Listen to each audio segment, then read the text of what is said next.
Valley is a story-driven first-person experience with unique ideas and a bunch of problems. I was originally introduced to it as just another walking simulator, but one that has a focus on running and momentum, and that's what hooked me. I love momentum. I can easily run around in games such as Tribes Ascend for hours. That rush of flying through the air with great speed is exhilarating, and that's why I went into Valley cautiously optimistic. Luckily, I found that rush. Valley has those fantastic moments I was looking for. The game shines when you're running around through the beautiful landscapes enjoying the story. However, there's a lot of other things. For a roughly 4-hour game, Valley has a ton of systems and mechanics outside of that core of running, and feels clogged down in a rush to get all those other things in. This review will spoil most mechanics in the game, and we will be discussing the story, but I'll avoid major spoilers. Valley starts off with one of the most obnoxious exposition dumps I've ever seen. Someone leaving a voice message to our nameless, voiceless protagonist, setting up the entire thing. There are better, more subtle ways to do this, but to me it's a minor offense as it's over quickly and we can get on with the actual gameplay. The first thing you do is stumble through a linear path without the ability to jump, as you finally reach the Leaf suit. This is where the game actually starts, giving you an additional exposition dump, of what this suit is and what we can expect moving forward. Shortly after this, I got what I came for.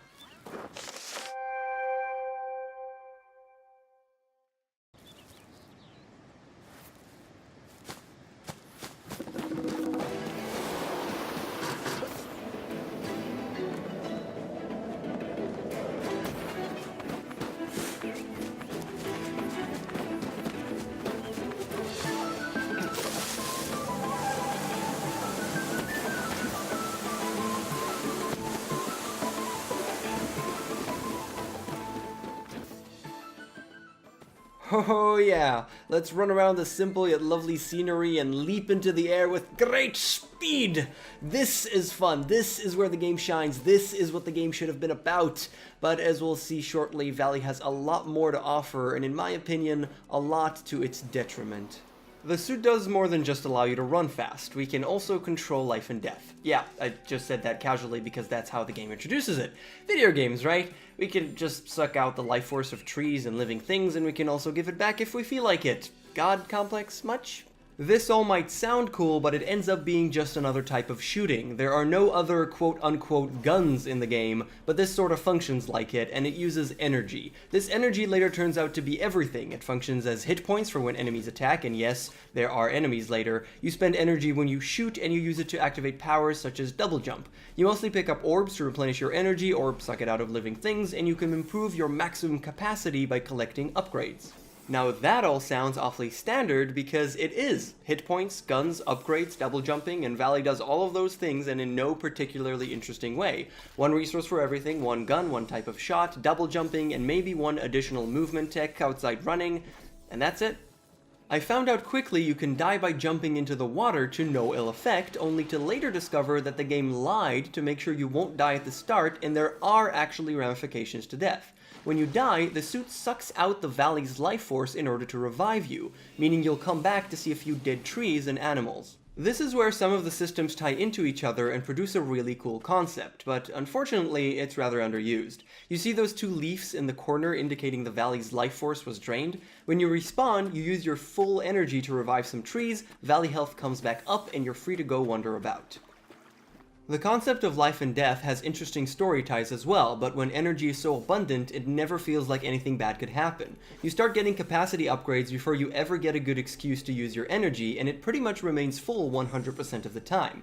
If you do use it, there's a trusty orb nearby, and even those dropped by enemies will pop back up in 20 seconds or so after you pick them up. You'll never get low on energy. An even worse offender are the enemies. You shoot life energy at them instead of sucking the life from them, which is slightly weird, but we'll run with it. After a few shots, they are appeased and stop attacking you, but they also turn into infinite energy dispensers. Jumping through that blue orb gives me back energy, and it works forever. Where's the danger here?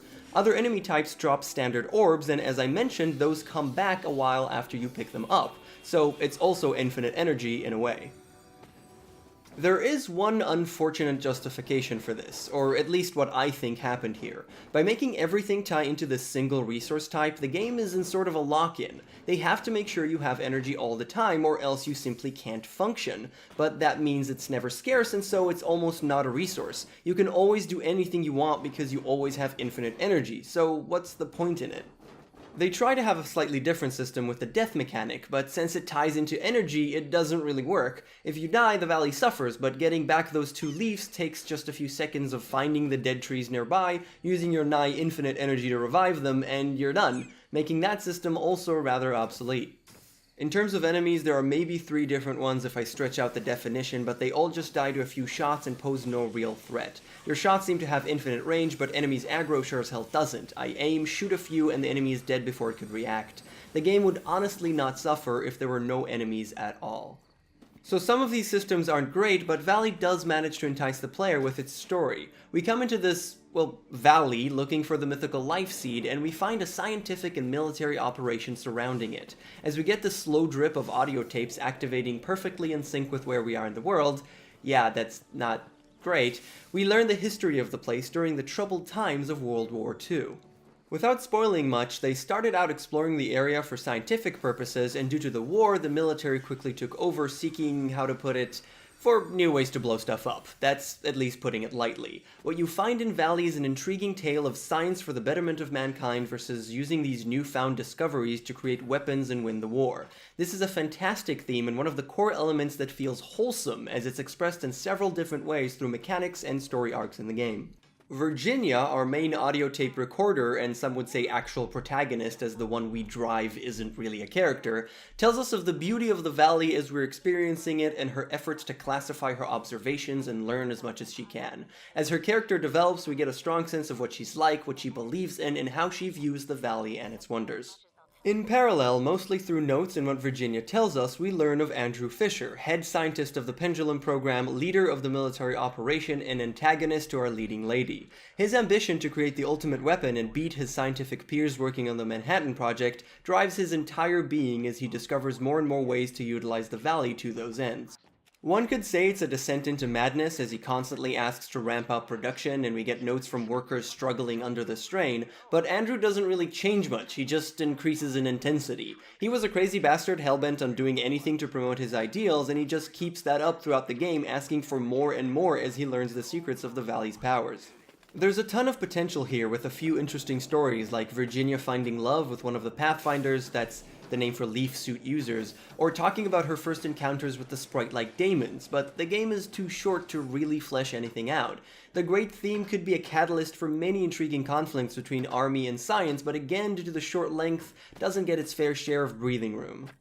What supplements the story is the great locales in Valley. I've said before that the best thing about the game is running around, and when you're introduced to the training ground for leaf suit users, the Pathfinders, you not only get to do that, but in great context.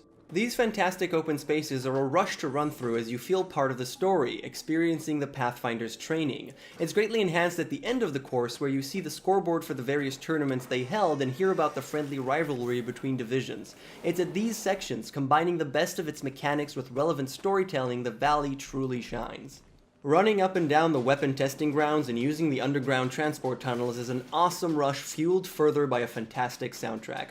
The game has great sound design as running around the giant mech suit feels real, and jumping over great chasms is accompanied by thrilling audio cues. I honestly couldn't help but have a huge smile on my face every time I leaped into the air. I just wish these moments were the star of the show instead of just one part of it.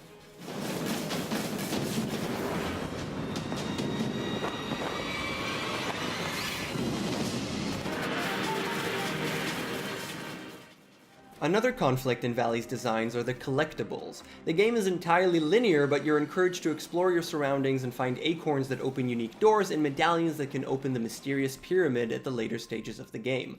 Collectibles require you to slowly and meticulously explore, which is in direct contrast to what the game usually wants you to do: run really fast. On one occasion, I found myself faced with a runway to a huge jump, contemplating taking it and having fun, versus first checking if there's anything to find in the area. I took the fun option only to instantly regret it, seeing an obviously secret holding cave left behind. I'm not saying collectibles are a bad thing, but they should be handled with more care and not in direct opposition to one of the main mechanics. In addition, both the acorns and medallions serve a similar purpose. The reward for collecting them is maybe a bit of story and mainly just another upgrade, and those have a problem of their own. I mentioned how capacity upgrades are a dime a dozen, and as energy is never really scarce, they don't do much, but some of the core upgrades to the Leaf suit are also underwhelming. You start out with the ability to run and later get double jump, but that's where the excitement ends. Later upgrades include pistons that make you go faster, though you never really notice it, a limited grappling hook which is rather fun but limited to specific sections, and lastly something to make you run on water. That sounds cool and leads to a fancy running sequence, but it's pretty much the same thing you've been doing all along, just running. The entire system of upgrading your suit feels out of place in a game that should focus on its core mechanics and its story. It feels forced, as if they had to have an upgrade system because that's what games do. Tying into that is the quest system. When you move on with the main story, you get a quest updated at the edge of the screen and your next objective appears. On top of that, you have a compass at the top of the screen always showing you where to go next. That might make you think there are quests in the game, but there aren't. There are no side quests, the game is linear, and though some open spaces are quite big, getting lost for too long is very rare even without the compass. This quest updated is another thing that feels out of place. Why does a linear story-driven game have a quest system? And that's the thing, it doesn't, but it does have these quest markers to make sure the player doesn't get lost and always knows what they're doing. I get this as a solution to the rare case someone leaves your game for months and comes back, but it's such a short game, why do you need to bog it down just for that purpose? These superfluous UI elements totally feel out of place and obscure the wonder of free running through beautiful landscapes that the game should be about. A much better solution would be a journal or just a note in the pause menu redirecting a lost player. And Valley is a pretty game. The sparkle of orbs as you run through the serene environments fills you with a sense of wonder, and the dark corridors of army camps and research labs tries to send shivers down your spine. Well, at least you'll have to believe me on that, as my old computer can barely run it on low settings, but that's beside the point. I really believe the game could work with very minimal UI elements, only popping up when you need them, and letting the player just enjoy the scenery for the most part.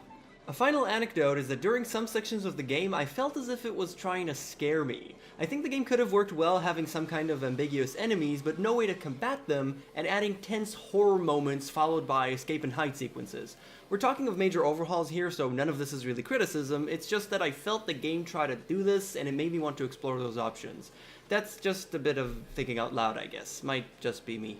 Overall, Valley is a fresh experience with a cool premise bogged down by industry norms of quests and collectibles. Though I sound negative through most of this review, it's only because I see the potential here and only want to love this game. Honestly, my biggest problem is that it's too short. I want more time with this world and more running and jumping.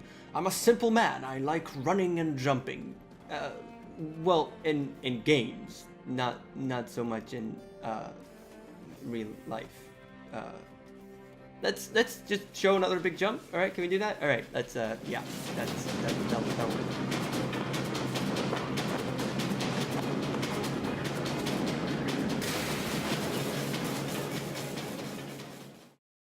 Whew, that was a long one. I just played through this on a weekend, really wanted to talk about it, and there was just so much to say. Thanks for watching, and let me know what you think in the comments, especially if you played it. If you haven't, you can get Valley on Steam, and though it's a short experience, it's a lot of fun, and you can always go for all of those pesky achievements to bump up your playtime.